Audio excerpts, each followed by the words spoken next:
Assalamualaikum warahmatullahi wabarakatuh. Shalom, Om Swastiastu, Namo Buddhaya, salam kebajikan bagi kita semua. Perkenalkan, nama saya Hani Anggreni dengan NPM 20140015. Saya berasal dari Sekolah Tinggi Ilmu Keguruan dan Pendidikan Persatuan Guru Republik Indonesia, Bandar Lampung. Di sini saya akan mempresentasikan hasil kerja saya tentang kebudayaan yang berada di negara Irak.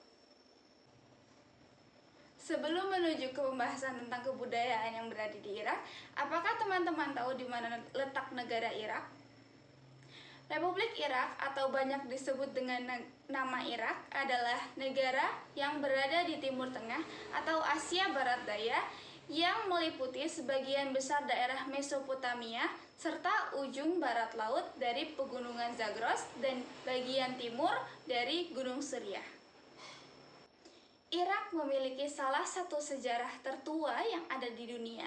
Irak merupakan tempat peradaban Mesopotamia kuno yang warisannya membentuk peradaban dunia lama. Irak memiliki penyair, pelukis, serta pematung yang terbaik di dunia Arab. Beberapa di antaranya masuk ke dalam kelas dunia. Pokok bahasan selanjutnya yaitu mengenai pakaian-pakaian, makanan-makanan, serta peninggalan-peninggalan yang berada di negara Irak. Yang pertama adalah pakaian-pakaian yang dipakai oleh orang-orang yang berada di negara Irak. Yang pertama adalah bris. Bris adalah jubah luaran yang biasa dipakai oleh imam-imam besar bagi muslim di saat memimpin acara-acara tertentu, misalnya untuk mengimami dalam acara-acara besar. Yang selanjutnya adalah kefiyeh. Kefiyeh adalah penutup kepala. Jika di Indonesia ini dinamakan dengan sorban. Umumnya penutup kepala ini terbuat dari kain katun dengan motif jaring. Orang-orang memakai penutup kepala ini biasanya orang-orang yang hidup atau tinggal di gurun pasir. Gunanya untuk menggunakan kefiyeh ini adalah untuk melindungi kepala dari sengatan sinar matahari. Yang terakhir adalah dais dasa. Dais dasa jika di Indonesia dinamakan dengan jubah. Dais dasa atau baju kurung atau jubah ini adalah pakaian yang biasa dikenakan oleh pria muslim yang berada di Irak. Namun saat ini tidak hanya di Irak saja yang menggunakan dais dasa ini. Di Indonesia maupun negara-negara lain sudah menggunakan dais dasa atau jubah ini. Pokok bahasan yang selanjutnya mengenai alat musik tradisional yang ada di negara Irak. Jika dilihat dari gambarnya, ini mirip dengan alat musik yang berada di Indonesia dengan nama lute. Jika di Irak, ini dinamakan dengan oud. Oud adalah instrumen dengan leher pendek yang memiliki 11-13 senar yang dimainkan dengan cara dipetik. Yang selanjutnya adalah rebab. Rebab sama seperti di Indonesia, namun rebab yang ada di Irak ukurannya lebih kecil daripada rebab yang ada di Indonesia. Rebab adalah instrumen yang dimainkan dengan cara digesek, yang tumpuannya berada di tanah untuk menjaga keseimbangan. Bahasan yang selanjutnya mengenai peninggalan-peninggalan yang ada di Irak. Yang pertama ada Palmyra. Palmyra adalah sebuah kota yang berada di Irak. Ini adalah potret kehancuran yang diperbuat oleh ISIS. ISIS merebut kota Palmyra pada Mei 2015. Tak lama mereka merebut Palmyra, mereka menghancurkannya sampai seperti ini. Peninggalan yang kedua yaitu Hatra. Hatra jika dilihat sekilas seperti benteng. Hatra masuk ke dalam daftar warisan kebudayaan versi UNESCO. Dengan alasan tersebut, ISIS menghancurkan serta merebutnya. Di dalam Hatra terdapat kompleks kuil. Hatra dikelilingi oleh tembok-tembok yang menjulang tinggi. Peninggalan yang selanjutnya adalah makam Nabi Yunus. Pada Juni 2014, ISIS menangkap Nineveh lalu mendudukinya sampai Januari 2017. Di dalam makam Nabi Yunus terdapat artefak-artefak yang kemudian digali dan dicuri lalu dihancurkan oleh ISIS. Gunanya adalah mereka ingin menguasai daerah-daerah Irak serta menghancurkan peninggalan-peninggalan pada negara Irak yang masuk ke dalam daftar-daftar warisan budaya atau warisan negara. Yang selanjutnya adalah bangunan yang memiliki ciri khas dengan banteng bersayap berkepala manusia. Namanya adalah Khorsabat. Khorsabat di dalamnya terdapat kuil-kuil tempat peribadatan yang kemudian dihancurkan oleh ISIS. Patung-patung yang dinilai suci oleh masyarakat juga dihancurkan oleh ISIS. Peninggalan yang selanjutnya adalah Nimrud. Nimrud di dalamnya berisi artefak-artefak kuno dari berbagai kota. Nimrud dijarah oleh ISIS pada invasi Amerika Serikat tahun 2013. ISIS menghancurkannya agar masyarakat Irak tidak lagi memiliki museum-museum yang memiliki peninggalan-peninggalan dari zaman-zaman dahulu yang nilainya sangat berharga. Yang terakhir adalah Masjid Al-Nuri. Masjid Al-Nuri menjadi ikon pada kota Mosul sejak dari 8 abad. Masjid Al-Nuri dihancurkan dengan cara menjatuhkan bom lewat serangan udara yang dilakukan oleh para ISIS. Peninggalan-peninggalan yang sudah saya sebutkan dirusak oleh ISIS, dihancurkan oleh ISIS dengan alasan agar Irak tidak lagi menjadi negara dengan sejarah yang tertua dan tidak lagi memiliki peninggalan-peninggalan yang masuk ke dalam daftar warisan kebudayaan versi UNESCO. Tadi kita sudah membahas tentang pakaian, alat musik tradisional, bangunan-bangunan.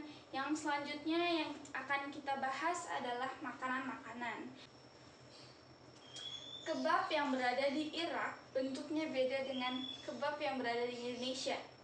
Kebab yang berada di Irak dimasak dengan cara direndam dengan bawang putih, air lemon, dan rempah-rempah, lalu dimasak dengan cara dipanggang dan ditusuk sate.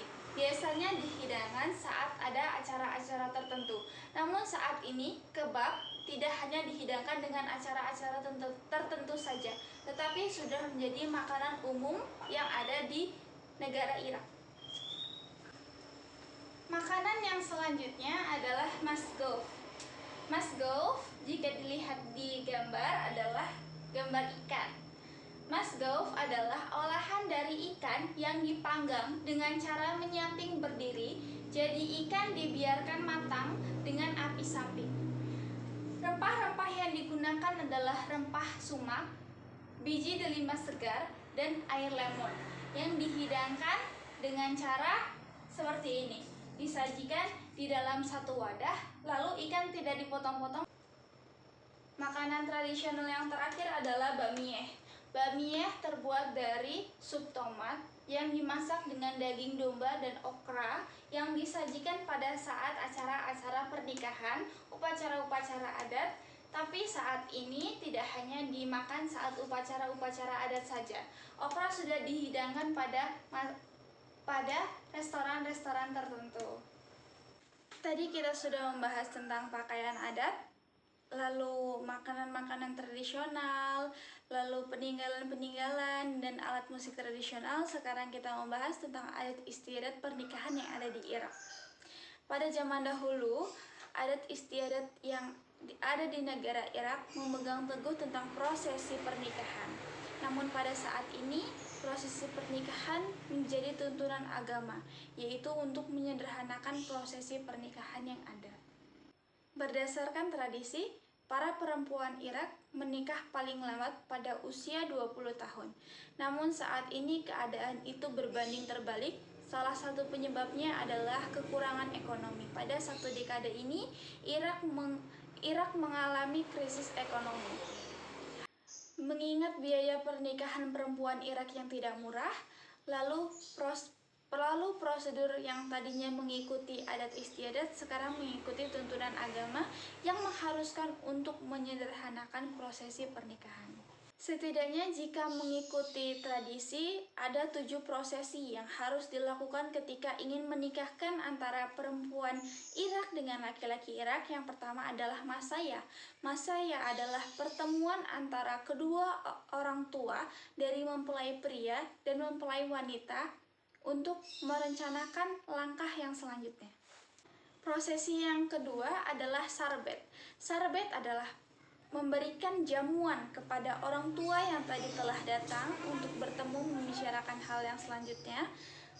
Jamuan ini biasanya untuk memberikan makanan-makanan manis serta makanan-makanan berat seperti makanan yang mengandung karbohidrat tinggi.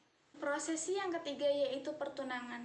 Pertunangan ini ditujukan kepada mempelai wanita agar tidak dapat menerima pria lain untuk mengajaknya ke dalam jenjang pernikahan. Yang keempat adalah nisan. Jika di Indonesia, nisan disamakan dengan seserahan, yaitu pemberian hadiah kepada calon mempelai wanita. Hadiah itu bisa berupa emas, bisa berupa perak, pakaian-pakaian yang nantinya akan dipakai dalam prosesi pernikahan, atau perhiasan-perhiasan lainnya. Yang selanjutnya adalah pesta henna. Pesta henna adalah memberikan tanda kepada beberapa bagian anggota tubuh yang menandakan bahwa si mempelai wanita sedang dalam langkah menuju prosesi pernikahan. Yang selanjutnya adalah resepsi dan al-sabah. Al-sabah dilakukan pada hari ke-7 setelah melakukan resepsi. Al-sabah ini adalah suami mengundang istri untuk datang ke rumah, si suami menunggu di rumah di ruangan yang terpisah. Di kota Mosul biasanya menggunakan 7 gaun dalam resepsi pernikahan, namun sekarang sudah dikurangi. Sekarang jumlah gaun yang digunakan sebanyak 4, yaitu si gadis menggunakan gaun yang berwarna putih, dan jika janda yang menikah menggunakan gaun yang berwarna terang selain warna putih. Baiklah, tadi saya sudah menjelaskan tentang pakaian-pakaian, makanan, alat musik tradisional, serta peninggalan-peninggalan bangunan yang dihancurkan oleh ISIS. Presentasi saya selesai sampai di sini. Jika ada salah-salah kata, kekurangan-kekurangan, atau kesalahan-kesalahan saya dalam menyampaikan materi ini, saya mohon maaf. Saya akhiri. Wassalamualaikum warahmatullahi wabarakatuh.